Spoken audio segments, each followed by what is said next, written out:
Good morning guys, araw ng Merkules.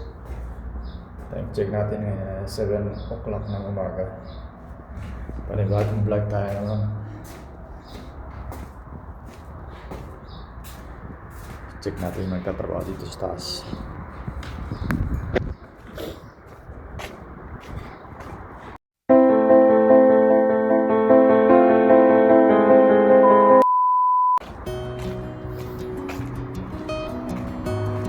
Check ko naman buwangan dito.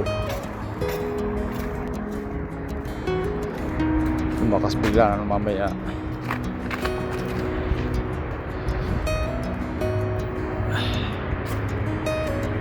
Patutubi yung palagi to. Lagi tinatangay ng hangin kasi bilis maubos na semento. Ito nasa 35 pieces bawat bundle yan. Kukunti na lang.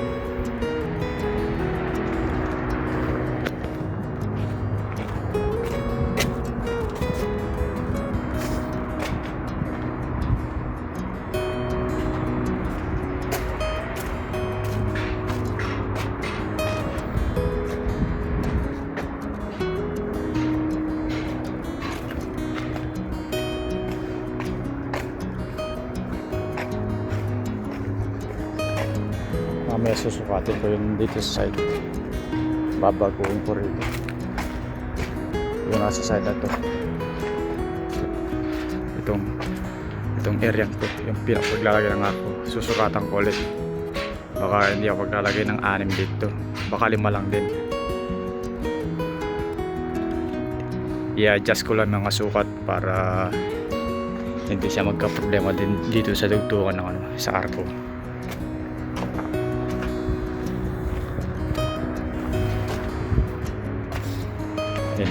May dugtungan kasi rito, pangit naman kasi kung may bawa nakaganyan lang siya rito, naka-arco siya rito, ganun, pangit naman. Kaya mag-a-adjust ako dito, gagawin ko din 5 piraso katulad dito sa kabila.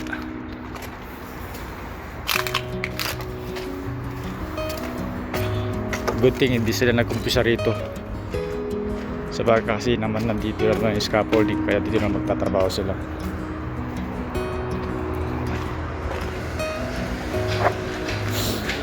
Salam.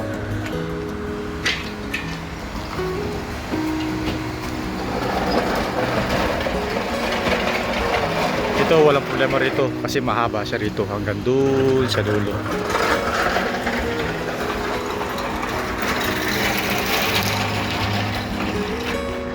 Sinabayan ko yung boss nila, yung kontrata. Same din yung nagtatrabaho dito sa mga hollow block naglalagay kasi mapulidos na magtrabaho. Tsaka pag nalagay yung semento, yung mortar, maigi. Tsaka patapos pinupukpok palagi yung isang hollow block pataas, paside. Talagang napipress siya. Hindi katulad sa mga ibang tao, pag nilagay nila, tignan mo, awang siya, oh, ganyan. Hindi sila nagpupuk, basta lagay lang sila ng lagay. Kunwari basagin, alisin mo to, madali maano man, kahit itulak mo lang o pupukin mo lang konti, maano to. Pero mga yan, pag binaklas mo yan, kailangan ka ng jackhammer. Maganda yung pakagawa nila. Sabi ko sa kanya kagabi, yung boss nila, ibigay mo sa akin yung same na nagtrabaho rito kahapon, sabi mo ganun, para pulido yung gawa.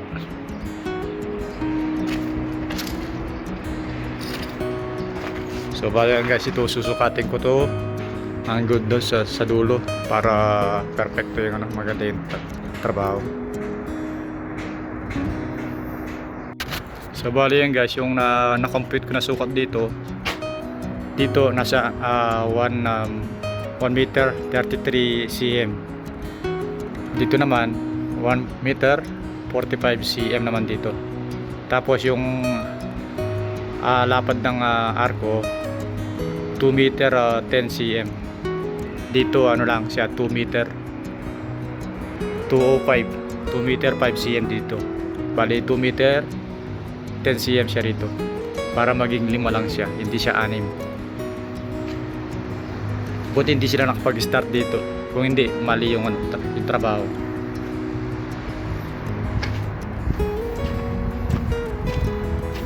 Sinabihan ko lang mga gagawa para yung naka-drawing hindi siya susundin para iwas back job na naman.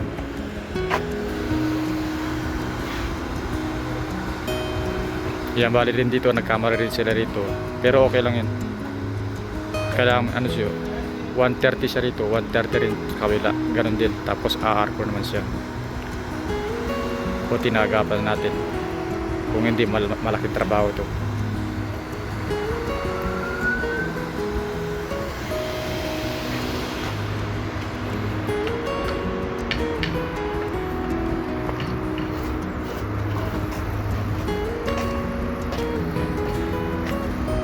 Mamaya pag dumating yung isang banggali, pabubuhusan ko ng tubig yan, yung mga hollow block na yan, para tumibay siya lalo. Pati yung palitada, lagyan din ng tubig dapat dyan para iwas crack.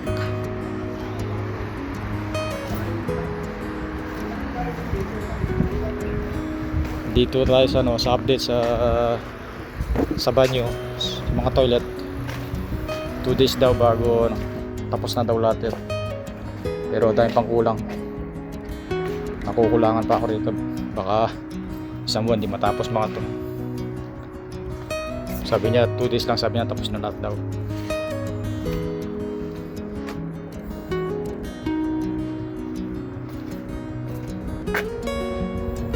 Ito lilinisin ko rin yan mga lublak to, pawawalis ko to.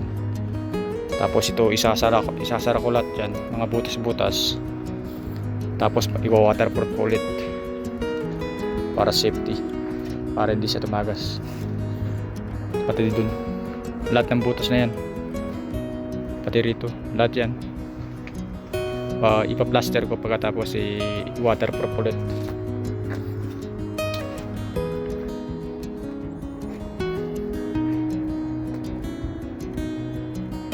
Bali tutulungin ko na rin para ito, kailangan niyangat din to, wala sa ayos, wala sa slope kasi haba ng mula doon hanggang doon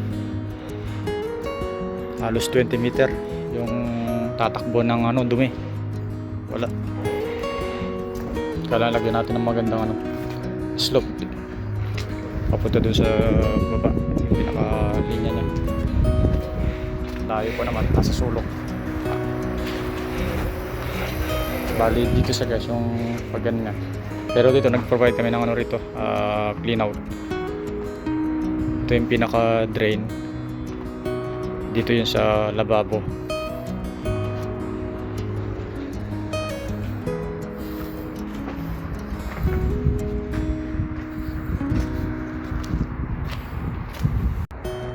Tignan nyo guys, pagmasdan nyo, nilagay ito papakapit ng palitada. Pag hindi mo tinubigan to, parang powder siya, malalaglag. Yan.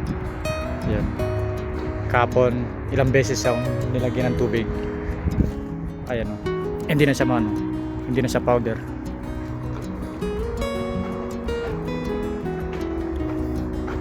Di ko pinalagyan ng tubig, umano siya, parang buhangin na natatanggal. Ngayon wala, talagang natuyo siya talaga. Yan, talagang kapit na kapit yung palitada dyan.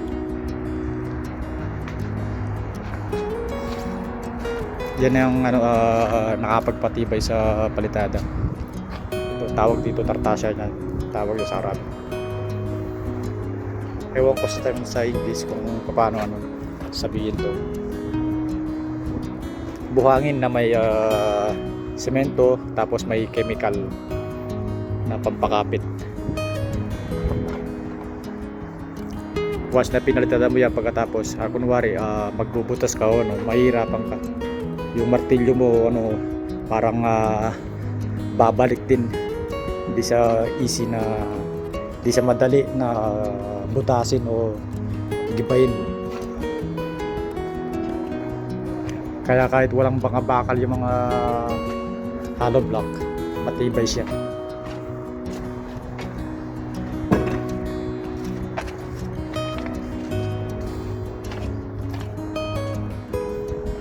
Bali, inaantay ko lang mga kasama ko na maglalagay ng tubig dito para alam niya kung saan lalagay ang tubig bago ako bumaba dun, kasi may buhos dun kami dun sa rampa.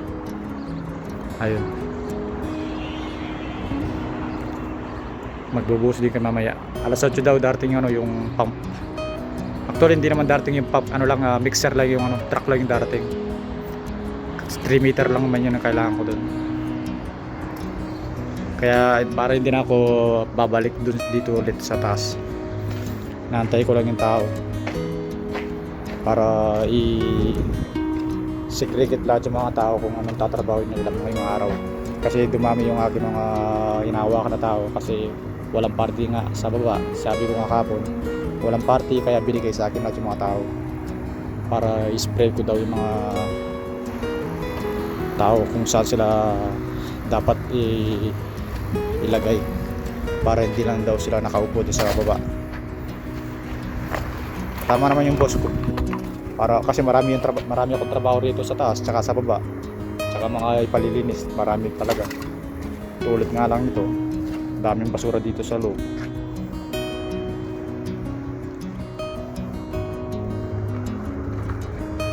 Kasi yung hinawa akong tao nasa 10. Kung madagdagan ng 6, maganda para mapadali yung trabaho ko. Yun no, ang gandang tignan sa baba, lalo pag malayo ka, ang gandang tignan. Ayos ang trabaho. Good job.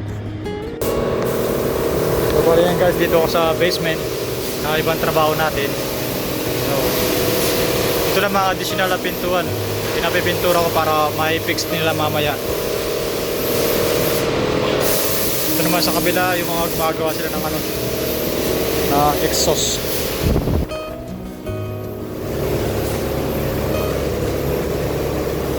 Ito lumang exhaust fan ko, pininturalan ko para ilalagay sa basement.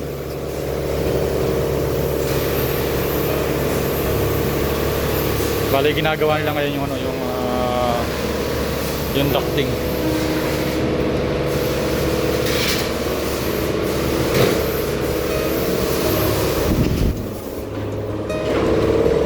Yan yung parang ganyan, lalagay nila pag ganun. Once na magka-emergency, maraming usok sa loob, yung usok, iigupin nila. Uugupin niya palabas ng building.